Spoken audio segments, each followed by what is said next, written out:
చంద్రబాబు నాయుడు గారికి మొదట కృతజ్ఞతలు తెలుస్తూ ఈరోజు మేము 9 years కంప్లీట్ చేసాం లాంగ్ స్టాండర్డ్ కింద.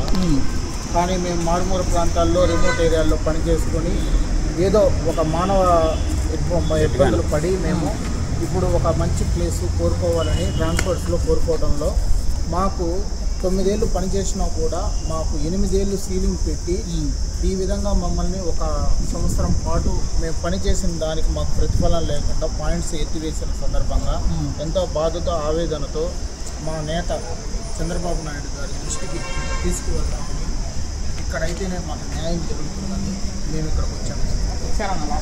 ఇచ్చాము. ఏమన్నారు? వెంటనే వాళ్ళు రెస్పాండ్ అయ్యి మన లోకేష్ గారు లేని సందర్భంగా వారి ఓఎస్టీ గారితో సంప్రదించడం జరిగింది. ఇట్లా వెంటనే రెజల్యూషన్ ఇవ్వడం మాకు చాలా ఆనందంగా ఉంది. మేము సెక్రటేరియట్కి వెళ్తున్నాము, వాళ్ళ ఓఎస్డీ గారిని కలుస్తున్నాము. ఇక్కడే మాకు 100% కాన్ఫిడెన్స్ ఉంది మా సమస్య ఖచ్చితంగా పరిష్కారం అవుతుందని. మేము వెళ్ళి కలవడం కేవలం లాంఛనం.